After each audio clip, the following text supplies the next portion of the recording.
अपने कार्य क्षेत्र को भगवान की सेवा समझिए, गंभीर भाव से रहिए, विनम्र रहिए और खूब नाम जप कीजिएगा। जीवन को उन्नतिशील बनाना है। जब तक भगवान न मिल जाए तब तक हमारी यात्रा रुकनी नहीं है। लौकिक पारलौकिक सब क्षेत्रों को पार करते हुए एक बार ठाकुर जी के देखें, जिसके हम असली में हैं, एक बार भरनेत्र उसको तो भी देखें। अनंत जन्म व्यतीत हो गए इसी माया में भ्रमित होते हुए, न जाने किस किस को अपना बनाया, सब छूटते गए। एक बार जो अपना है उसको तो देखें, जो एक बार अपना असली पिता है, जिसने मुझे प्रकट किया, जिसने मुझे बनाया है, एक बार उसको देखें। एक बार लालसा होनी चाहिए। सुनते हैं बड़े सुंदर हैं यार, एक बार तो देखना चाहिए ना, बड़े सुंदर हैं, देखने योग्य हैं, अपने हैं, प्यारे हैं। तो एक बार ये लक्ष्य बना लेना चाहिए कि आप चाहे जिस जन्म में मिलो, ये आपके ऊपर छूट है, लेकिन प्यारे अब मैं आपसे मिलना चाहता हूँ। आपने सब सुख देख दिए, दिखा दिए, अब हम मुझे नहीं चाहिए, अब मुझे आप चाहिए। और अगर आप चाहिए तो सारे सुख आपके चरणों में अपने आप आ जाएंगे।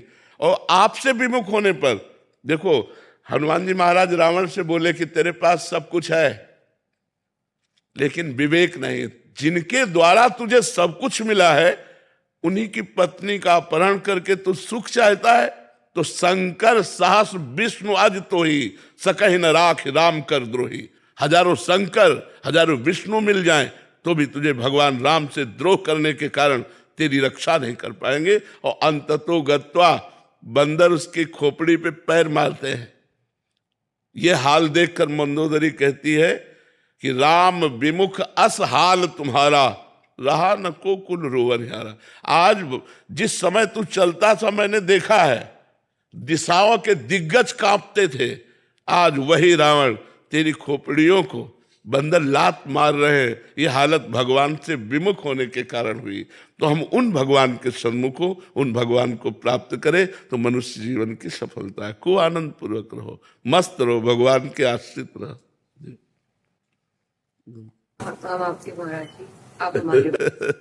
हम सब श्री जी के हैं। हम एक छत्र के नीचे हैं, जिसका है नीला छत्र है ना,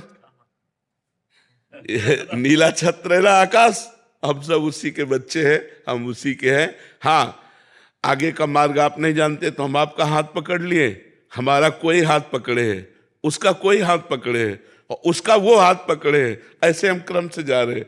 इष्ट आचार्य गुरुदेव उन्हीं के बल से हम जा रहे हैं। ये जो परंपरा बनी है वो ऐसे ही बनी है कि हम आपका हाथ पकड़े हैं, लेकिन मेरे में सामर्थ्य नहीं, मेरे गुरुदेव मेरा हाथ पकड़े हैं।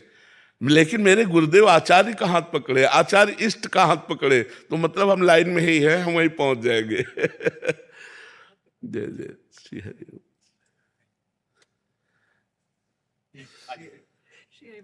श्री हरि, खूब जाओ, मस्त रहो। अलका श्रीवास्तव जी।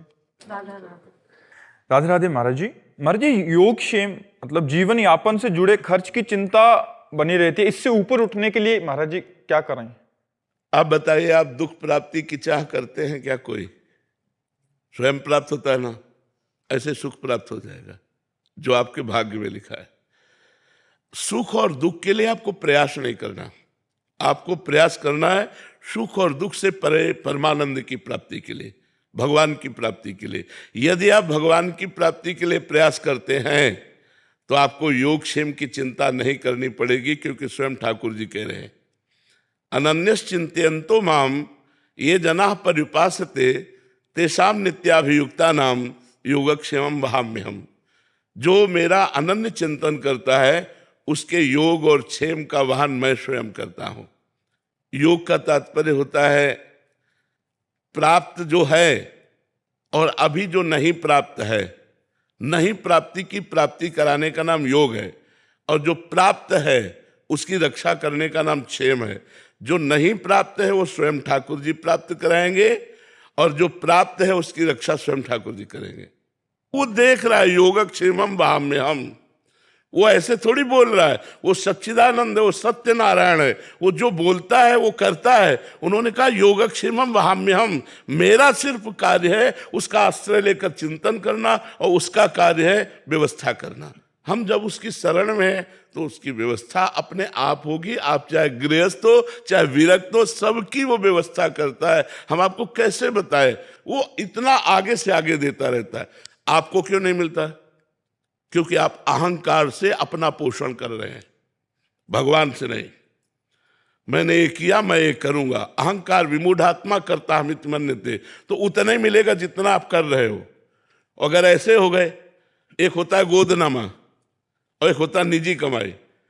जो भक्त होता है वो गोदनामे में होता है।